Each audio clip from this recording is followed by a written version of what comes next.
The glaciers are retreating, the deserts are spreading. Throughout the world, this change has dramatically increased over the last 50 years. China is in danger. The ancient deserts, which appeared long ago in the north of the country, continue to grow. New deserts are forming. Arid and semi-arid zones now cover half the country. They are taking over the arable and inhabited land, which, near the deserts, is shrinking dramatically.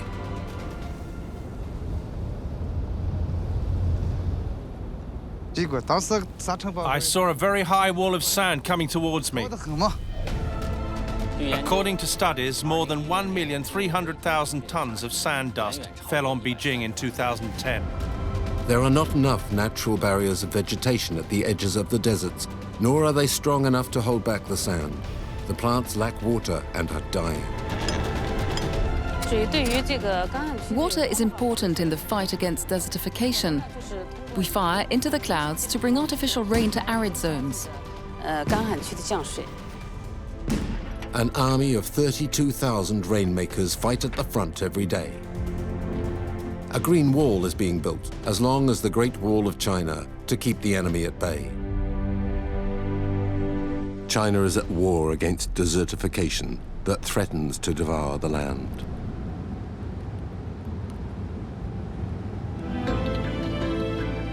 Each spring, the capital of China and its region are drowned in an orange fog for days on end. 270 million people suffocate. Dr. Wu Zhanwei monitors these storms from the National Desert Monitoring Center, which is connected to observation satellites and ground stations. The sand dust comes mainly from land which has been destroyed in 4 ways: overuse, deforestation, lack of water, clearing of vegetation by domesticated animals. From 2001 to 2006, Beijing was struck repeatedly by sandstorms. In 2006 alone, in 1 year, we had 14.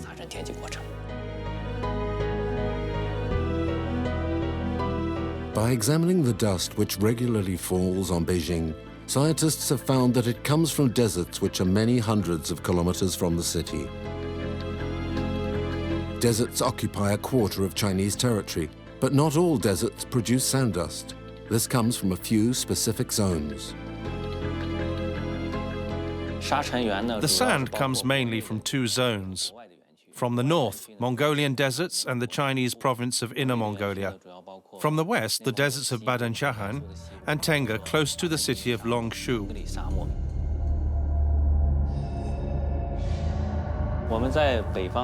We've put 39 control stations in place to monitor the sandstorms, like those at Longshu and Mingxin.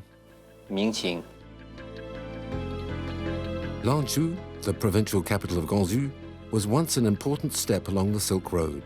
The city is 150 kilometers away from the Mingxin oasis. This machine allows us to capture grains of sand.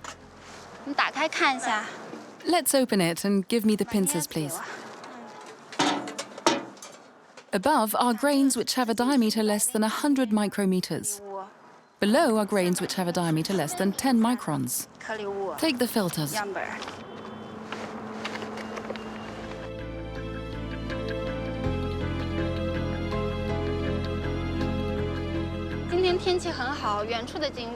Today is a very fine day and we can see a long way off. When there's a sandstorm, the landscape looks like this photo taken in 2013.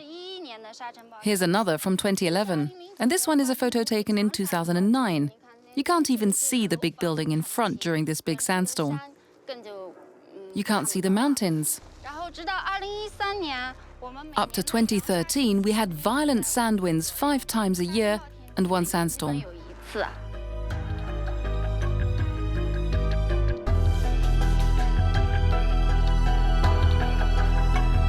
The sand dust, collected over the years at the Longzhou station, are stocked and classified according to their type and grain size.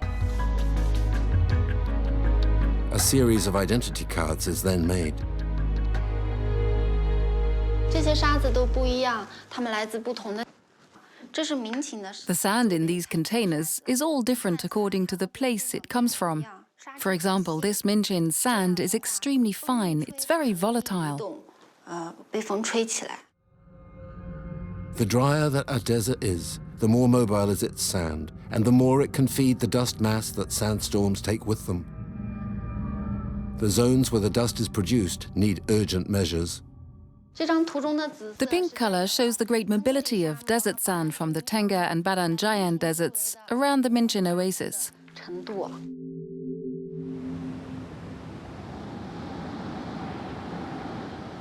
Minchin is a strategic point in the war against desertification. The winds rise suddenly and are extremely violent.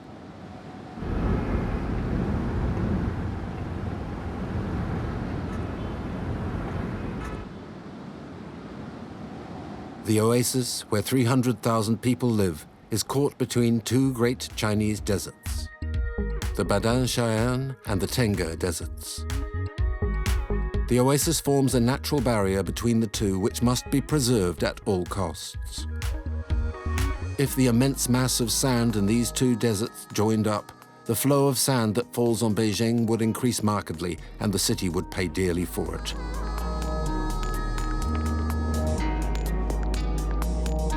This possibility worries the Chinese authorities so much that they are closely monitoring the two deserts.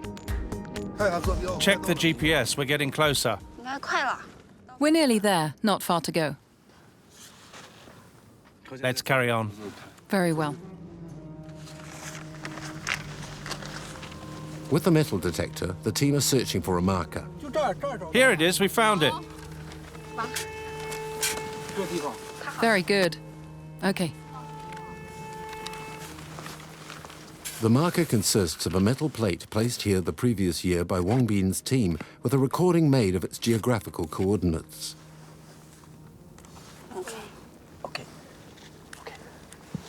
The current GPS position of the marker allows the length and direction of its movement since it was put in place to be measured. 50 meters, that's it. That's it. Okay, we can see that the sand has advanced a bit more.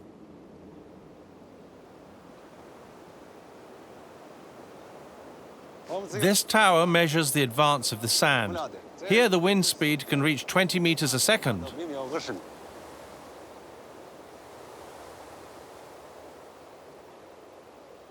According to our observations taken over the years, 9.3 tons of sand fall annually upon this 50-meter tall, 3-meter wide tower.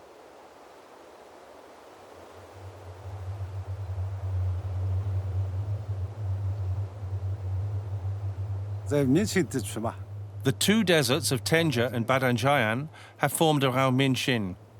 If we stop fighting against them, we run the risk that they will meet up. At Minchin, the sand front extends over 408 kilometers, and there are 50 sand corridors, which are entry points which the sand pours into.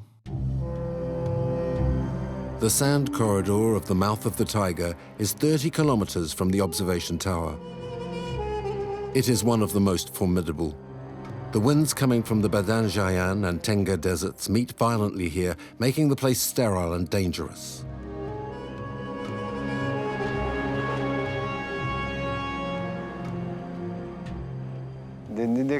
Have you been in a sandstorm? Yes, about a year or so ago. I was working in the fields, and all at once, I saw an immense wall of sand coming towards me.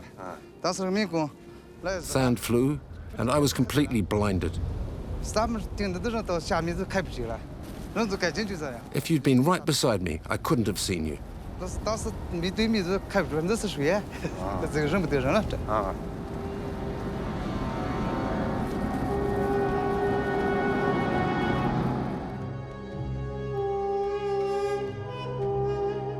In the provinces which are on the fronts of the deserts, sand and drought have forced many villagers to flee.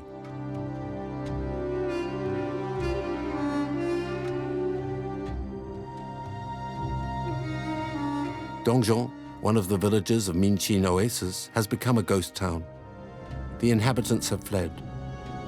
Alone, old Wei and his wife cling on to their home. Here it was full of life. There were lots of people, lots of livestock, like donkeys, horses, camels, cows and sheep. Wei has only a few chickens left. The closest well is kilometers from here.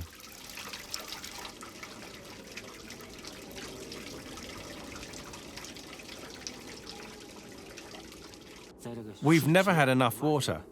Before we dug wells to get water, the level began to drop, and in the 90s there was no more drinking water.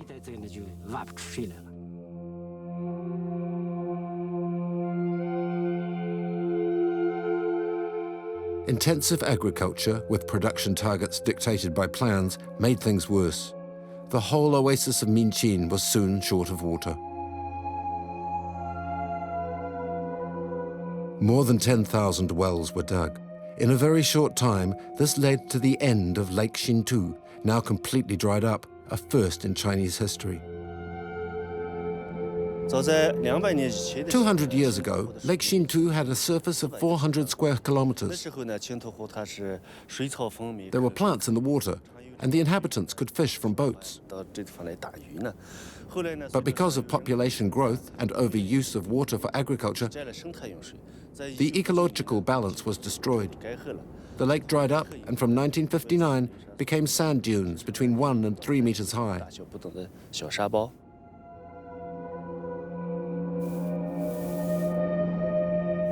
The government forbade the digging of wells for agriculture and limited water consumption.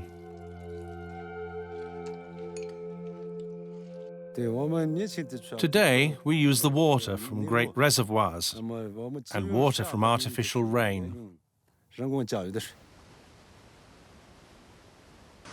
The gigantic reservoirs which feed the oasis are fed in two ways: through the artificial rain program and by changing the course of large rivers. Seeding the clouds leads to the fall of what the villagers call artificial rain and limits the dry conditions. The principle of artificial rain consists of sending substances which activate condensation in clouds where the temperature varies between -10 and -20 degrees Celsius. It's the zone where ice transforms into water. To make it rain, the condensation in this zone must be increased. To send these substances into the clouds, China uses recycled military equipment: planes, artillery, and rocket launchers.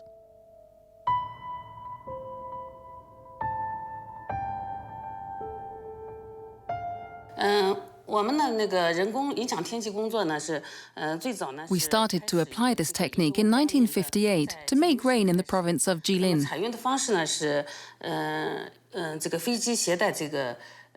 At first, planes transported salt to increase condensation in the clouds. Then they took liquid nitrogen. Nowadays, we prefer to use silver iodide, which works better.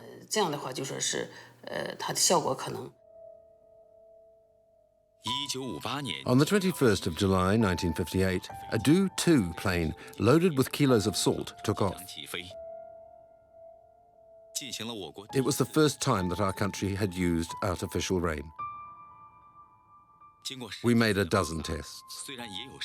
Even if some failed, others managed to bring water to the land. Chanli is responsible for the program in the town of Wuyi. Nationally, the program mobilizes an army which has 30 aircraft, over 7,000 artillery pieces, and nearly 5,000 rocket launchers.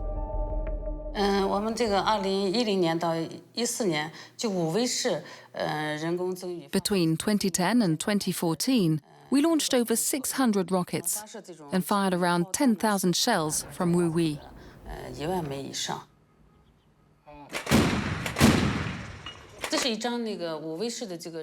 This shows the distribution of artificial rain systems from the town of Ruwi in the Gansu province. Nowadays, we have 63 work sites in this region, which is about 6,000 square kilometers in size.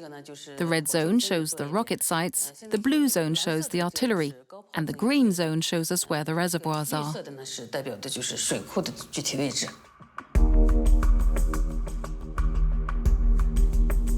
It is estimated that over 300 billion tons of rain have thus been made over the entire country.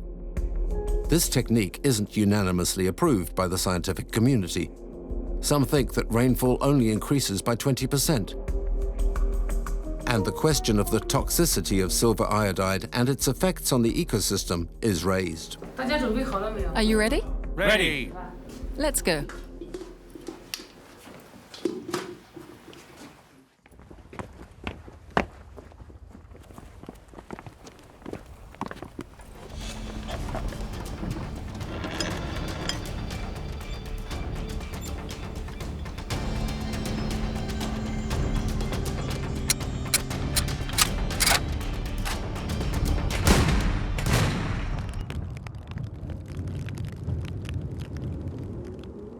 In the village of Dongjong, time seems to stand still. Old Wei distracts himself as much as he can by watching his grandchildren play with the rocket casings fallen after the last launch.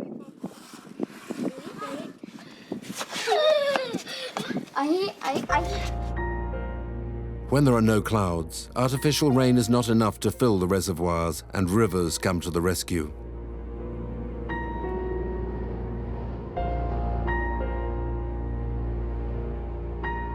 In 2010, we started to fill Lake Jintu by using water from the reservoirs. Today, we've managed to restore part of the lake. Following that, plant cover and the ecosystem returned. Humid zones and the water table were re-established. Thanks to this lake, we hope to stop the two deserts meeting up.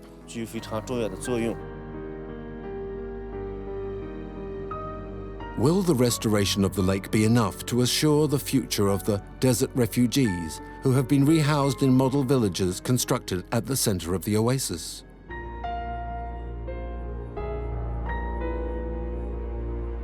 Bai Huiben is soon going to move to a new village close to the mouth of the Tiger.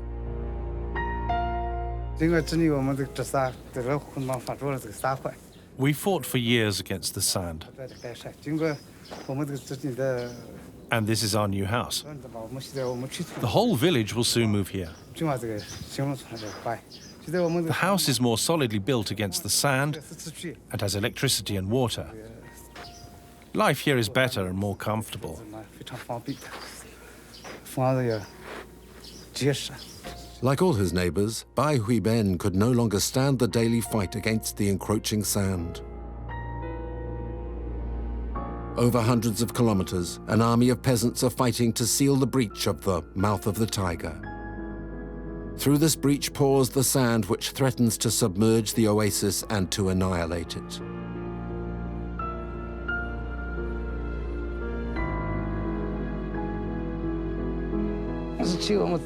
Before, there was just moving sand everywhere.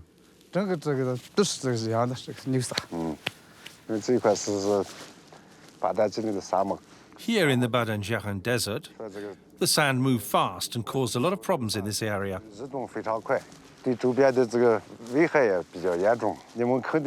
What did you do to improve the situation? Beforehand, there was moving sand which flew everywhere, and we started fighting desertification in autumn 2008. We mobilized 1,000 people to stabilize the sand. The first step was to stabilize the sand with blocks of straw before planting. Up till now, we've planted trees over 6,670 hectares. You've been working here 6 years? Yes, since 2008. You've done well. To plant the trees, Dr. Liu Chuzong developed a new plastic mesh to block the sand, which was quicker to put in place than blocks of straw and very economical.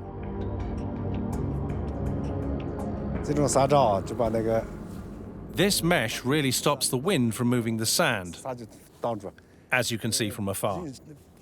With this method, there are no more sandstorms. Yongshu comes from the desert of Xinjiang. It's a type of tree which we've used at Minqing, using our institute's techniques. In the northeast and northwest of China, our technique with the Yongshu is also used. The Gansu Desert Institute has experimented with over 700 different plants. It also uses the suo, which grows in the deserts of Xinjiang at the borders of Tibet. Highly resistant, the suo also uses little water and only needs to be watered when it is planted. The so grow like this after 3 years. The plantations of the mouth of the Tiger have worked. The sandstorms that threaten Beijing have diminished markedly over the last few years. On the Western Front, the Battle of Minxin is a first victory. To win the war, a program of reforestation launched in 1978 led to the plantation of 30 million trees, the equivalent of the land surface of Great Britain. And it will take several more decades of work to complete the Great Green Wall, which should protect Beijing. A second battle is being led on the northern front. This is against the sand dust of the Kupuchi Desert in the province of Inner Mongolia that regularly strikes the capital.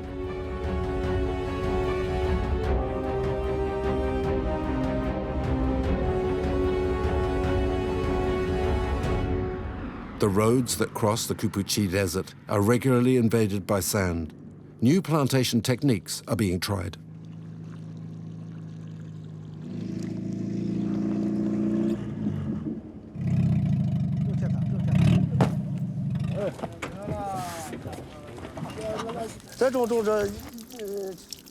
Thanks to this solution, it only takes a few seconds for 2 people to plant a tree. In a day, we can plant up to 1,500 cuttings.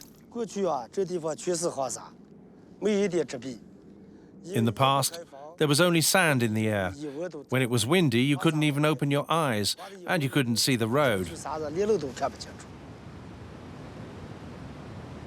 The Kupuchi Desert is the one that affects the storms that hit Beijing the most. Before, we had 70 to 80 every year.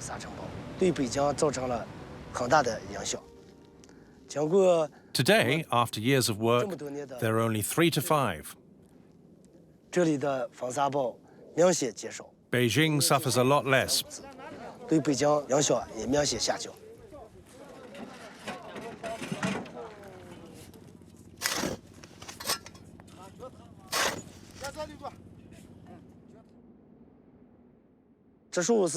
Beforehand, we only worked manually, without any machines. I didn't know how to plant trees. Often I'd dig a hole and the sand would just fill it straight up. In 2007 and 2008, we learnt how to plant using pressurized water. We put this straight to use and planted a lot more trees.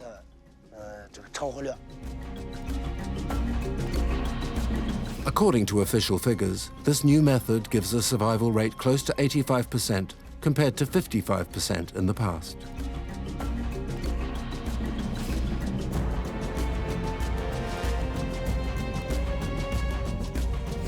The wall of young trees now stretches out for kilometers.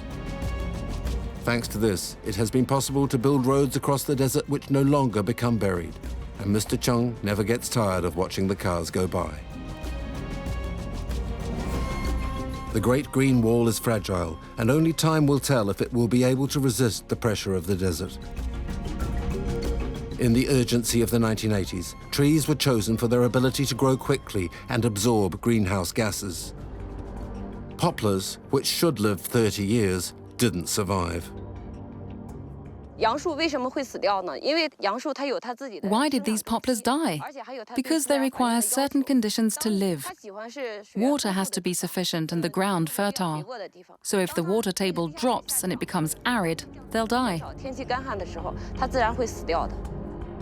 The calculation which led to favoring these types of tree which grow quickly in the hope of greater efficiency wasn't the right one. That there is the local poplar, which grows very quickly, is tall and blocks the sand heading for Beijing. The downside is that it has quite a short lifespan. That's why we're cultivating instead Zhangzizong pine trees, like this one. They adapt to the sand, have a longer lifespan, and also hold back the sand from the storms. It's a very good type of tree.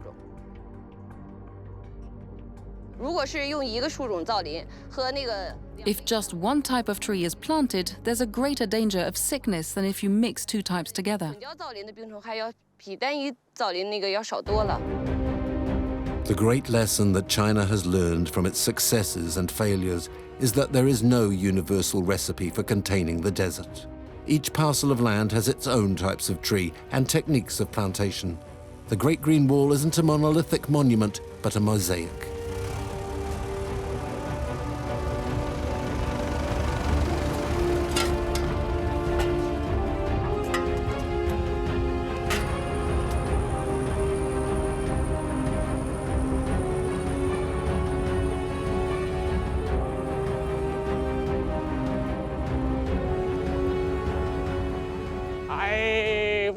Come on, hurry up. We're still collecting the dead trees that haven't survived the aridity, the heat and the wind. Conditions are very difficult. We've planted several kinds of tree like Chungsu Song, woodland pine, Shentao, wild peach, and Shalu, sand willow. Shalu adapts best, then Shentao. For Chungsu Song, woodland pine, it's more complicated. The tanker makes intensive watering possible when planting, but the water is very quickly absorbed.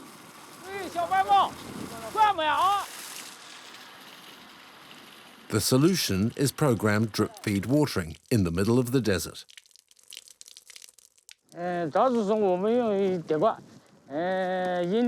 We water this type of pine twice a week during the first year. Then the second year we water it once every 2 weeks. In this zone there are around 200,000 pines.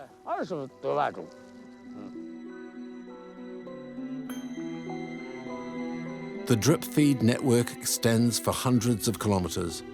It's a heavy investment, but the results are there. The trees take root and wildlife returns.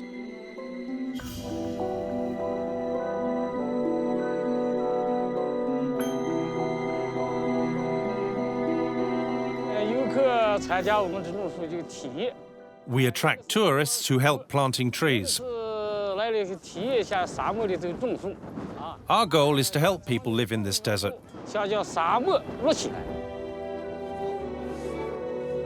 The Chinese, businesslike, have exploited the entertainment possibilities of sand. They've opened centers in zones where the dunes are beautiful and the sand is good. Profits from these parks help to finance the ongoing gigantic greening projects. This has been a success, and over the last few years, parks have multiplied in the Kukuchi Desert and other duned areas. The clientele for the enjoyment of this type of recreation is estimated to be 100 million people. On holidays, crowds press to enjoy each attraction.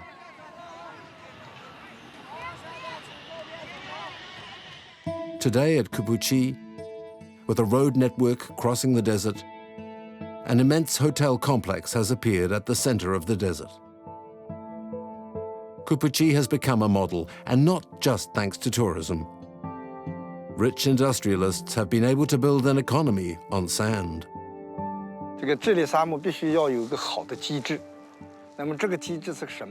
A good model is needed to resolve desertification. Following 27 years of research and experiments, we found a model that associates ecology, business, and the economy. Ecology is the basis, business is the guarantee, and the economy provides the motor.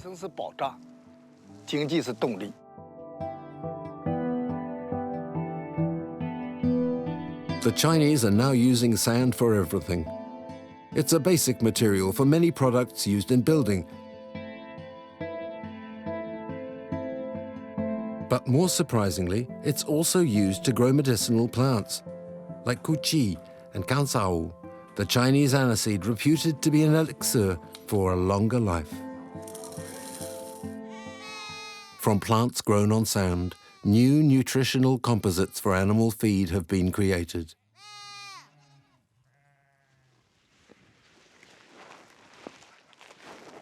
Livestock, which is the main, if not the only resource for Mongol farmers, is undergoing profound change. In the time of my parents, the sheep could graze in the steppe all year long. But for my generation, we can only leave them on the steppe from May to November. The rest of the time, from December to April, we keep them in pens so they don't eat the grass.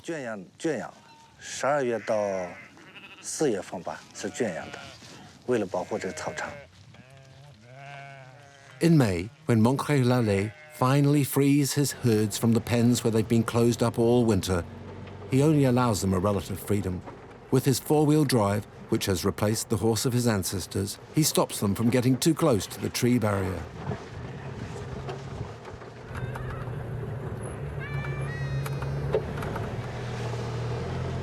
Unrestrained grazing is one of the major causes of desertification. In a few days, the hungry herd can eat all of the vegetation from a dune and give it over to the desert. The government has imposed very strict laws which govern the movements of the herds.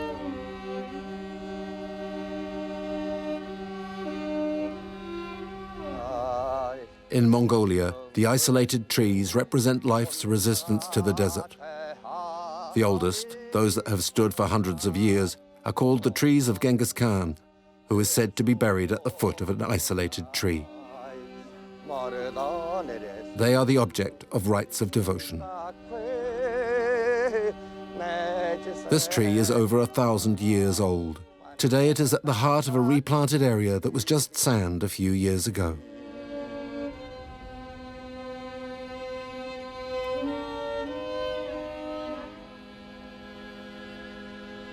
This shepherd's house has been saved by Mr. Wong, the president of Ilion Industries, as a witness to past times.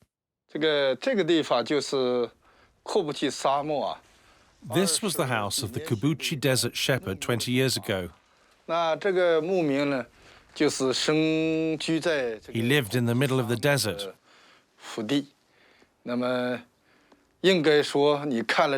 We can imagine how he must have lived here. I too was born in the desert. I have the impression that from my birth I lived in a world of sand, so I can understand the life of the inhabitants here. However, according to history, during the Han Dynasty 2,200 years ago, this was all green fields.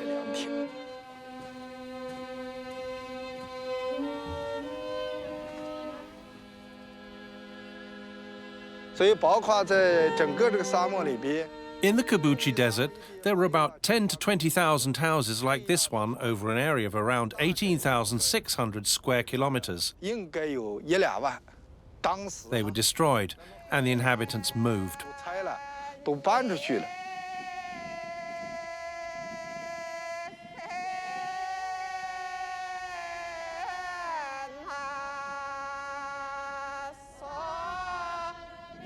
In Inner Mongolia, as in Gansu, many peasant families have been rehoused in recently built cities.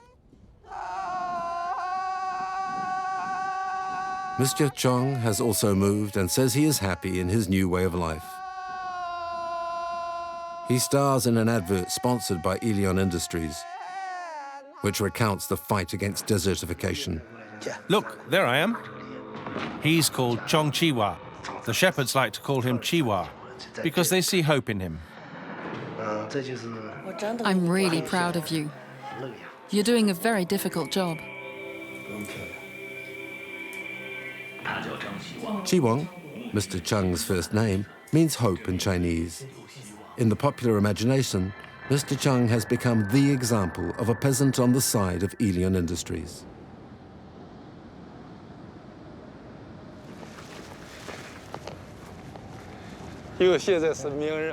You're famous now. You can read up there The green dream of China is to transform this desert into an oasis.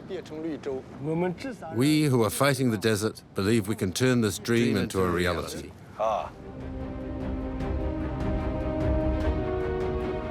Some in the scientific community ask questions about the impact of these massive reforestation projects and ask whether it would not be better to put in place solutions on a smaller scale, more natural solutions. Parallel to the massive defense against deserts, the Chinese are also waging a technical and scientific war.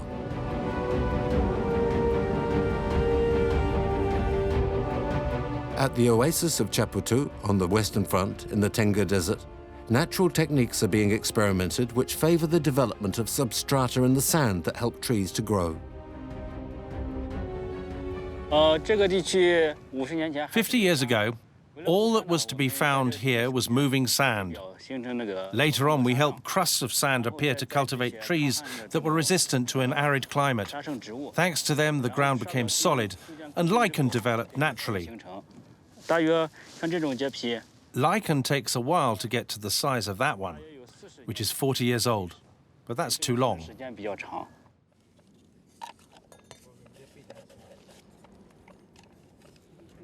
To accelerate the growth of the crusts and the lichen, scientists are now experimenting with the use of cyanobacteria.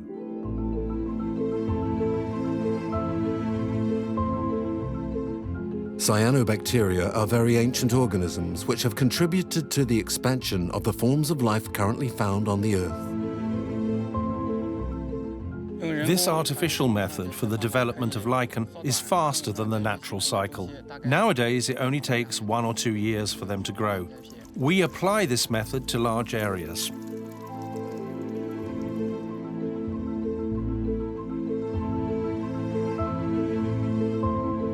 At regular intervals, scientists take samples of diverse parcels of land to measure the speed at which the lichens develop.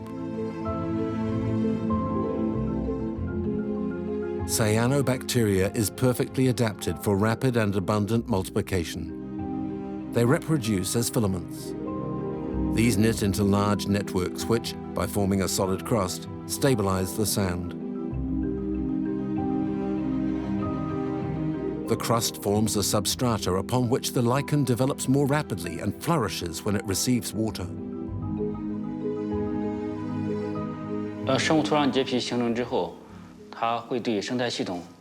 Lichen makes a strong contribution to good ecosystem development.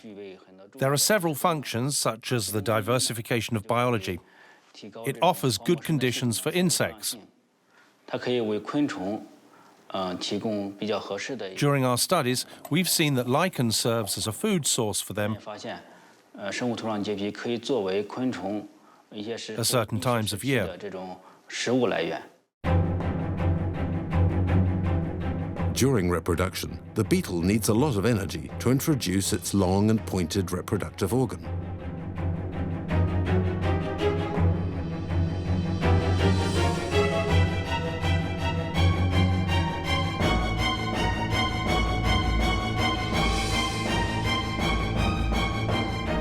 The female digs a gallery to lay her eggs in safety. Thus, through its reproductive cycle, the beetle contributes to the expansion and diversification of cyanobacteria and to the development of the lichen, which is the foundation of this ecosystem. We hope to be able to spread cyanobacteria by mechanical means in the 3 to 5 years to come. For example, if planes or vehicles could spread the cyanobacteria, we could apply this technique on a large scale.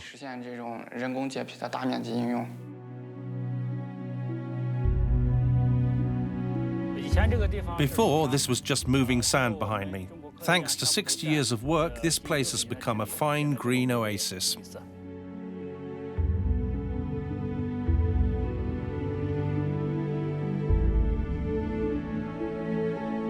This first experiment with biotechnology in a desert environment is promising. Thanks to this, the railway lines of the Tengger Desert are protected against the sand that periodically blocks them, disrupting traffic and entailing constant and very expensive clearing operations. Now the trains can circulate freely over thousands of kilometers. Lots of other research is being made in the technical and scientific domain, and the adventure has only just begun. If, for example, dune movement can be predicted, communication routes and public works as well as villages could be built out of their way.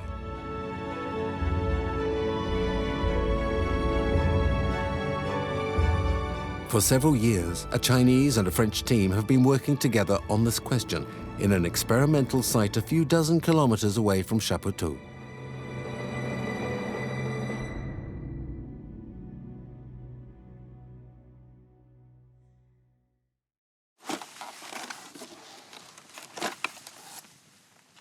So here we're going to measure at our experimental site the advance of the dunes and the displacement of the sand so as to see the effect of different winds on the different structures that we've placed here.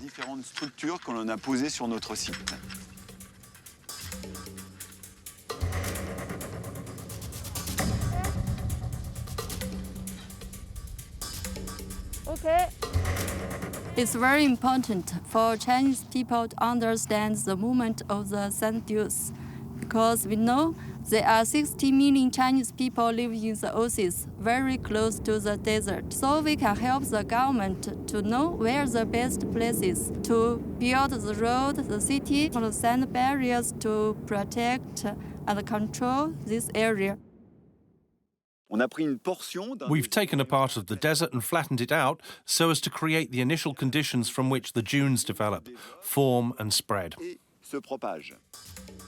Dunes can move in a direction which isn't the same as the wind, and so being able to anticipate the direction of spread of dunes is very important, as it allows us to say what areas will be covered in sand and will become desert.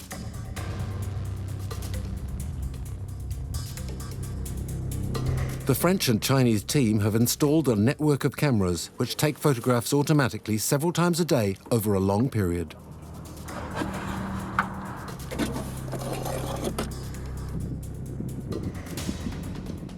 It's always a moment of great suspense. We're looking at the results of 6 months' work. This recording is very good. You can see clearly that the shape of the dune changes following the two winds, and you can also see the changing seasons and especially periods of snow and seasonal rains which stabilize the dune.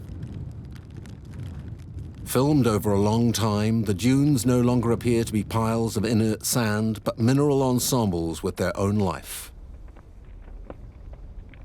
The grains, instead of being individual, well, they stick to each other with the rain and create collective behavior as well as these canyon-like landscapes.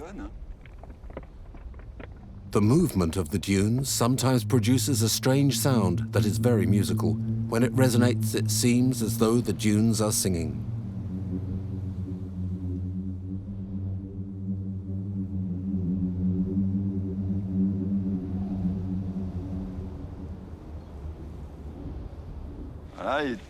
You see, and all along the face of the avalanche, multiple avalanches can be created. That means the dune moves.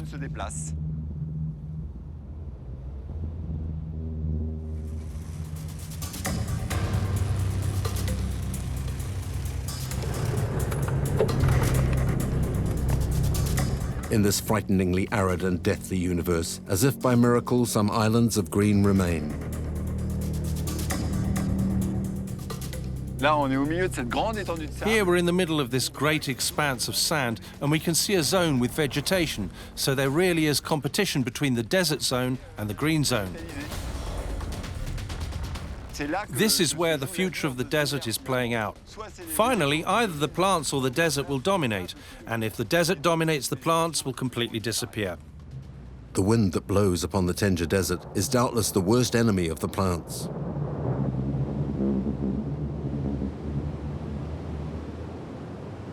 It's typically a wind from the northwest, a wind that comes from the interior of Siberia, a large depression which spreads outwards, and this causes the wind responsible for the sandstorms on Beijing.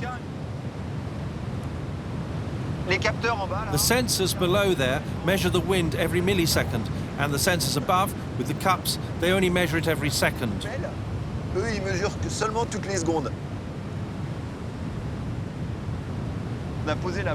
We placed the box with the recording of data there less than an hour ago, and it has dropped very quickly because there's an enormous quantity of sand being carried by the wind.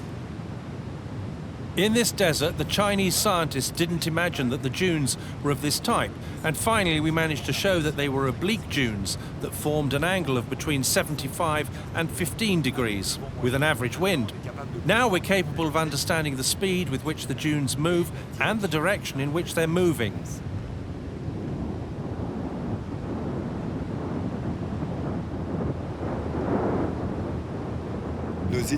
Our studies have allowed us to confirm that this desert, the Tengger Desert, is a reservoir of sand. This reservoir has a tendency to increase, and therefore that this desert has a tendency to spread. The sandstorms that strike Beijing don't just drop sand on the city. They bring with them another menace, much more stealthy, which is salt. Lake Cheganur in Inner Mongolia is more than 500 kilometers from Beijing.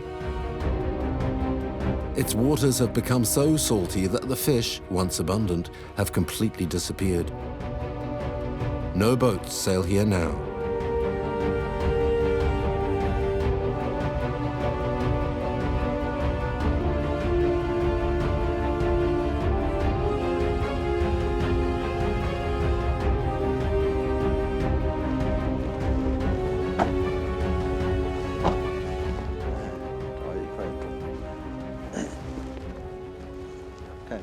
Beforehand, here, there was just water.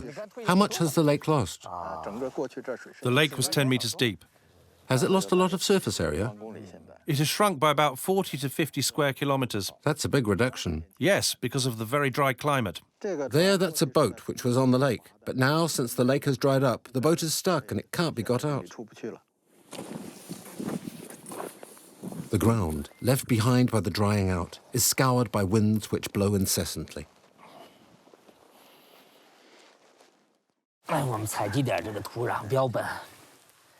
We're going to take some pH samples. How much do you think it is? Very alkaline, around 10.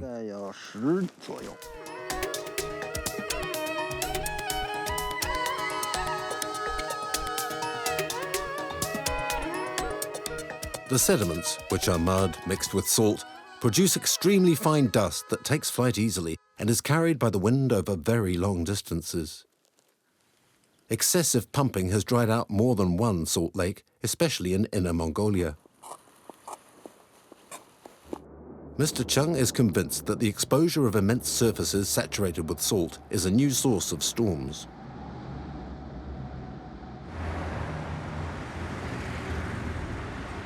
Back in Beijing, he recovers dust from vehicles which were in the street the last time the wind blew.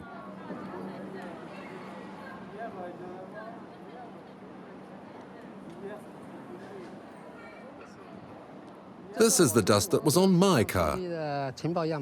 We're collecting this dust to know whether it comes from the deserts of Inner Mongolia, the Tengger, or the Badenjahan deserts.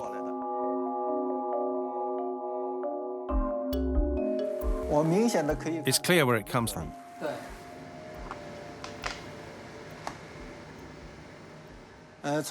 According to our results, the samples from the Salt Lake and in Beijing are similar.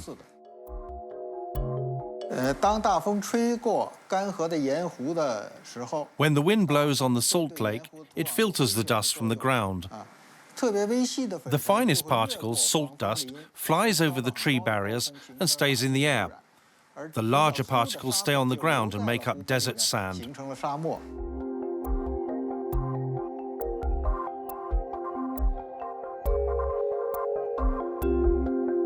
We've taken a lot of action against the dust of sandstorms, and we've had a lot of success. On the other hand, we've done little against the dust from salt lakes. For several years, with the support of the local authorities, Chung has tried an original experiment at Lake Cheganur. Follow the other tractor at a distance of between 5 to 10 meters. After that, make a round, staying on the exterior. We're sowing changpeng seeds. This plant can reduce the dust quantity in the air to improve the environments of Beijing and northern Chinese cities. Chengpeng is a plant that grows mainly in Asia. It rapidly develops many bulbs on salt-laden ground. Changpeng is a plant which can stand the salinity of the salt lake earth, and once it has developed, it stops the dust from flying by creating a mesh of vegetation. During its growth, Chengpeng becomes a fine red color. Thanks to the plantations of earlier years, Mr. Chung estimates the number of particles carried by the wind from Lake Shaganur have been reduced by half. As well as that, Chengpeng is edible. If it is harvested, the money earned from its sale will considerably reduce the cost of its plantation. For the time being, we're planning the putting into practice of this method in other places, at first in Inner Mongolia. Then we'll move to the west. At the moment, the state is validating its application on a large scale. The war against desertification is still far from being won. It will require the mobilization of considerable financial resources to construct the Great Green Wall in the many zones that feed the storms, and will take a lot of time. But a new factor risks making the task even more complicated. It is now known that climate disturbance leads to the worsening of natural catastrophes. The yellow zone indicates the movement of the storm, the 15th of April 2015. It's more intense than we've seen at Beijing for 10 years. Desertification only exists in some regions of China, but it could have worldwide consequences. Sand, dust, and salt pulled from the deserts and dried up lakes of China reach high-altitude winds and fall in Korea, Japan, and even the United States. In this way, China's problem becomes the problem of us all.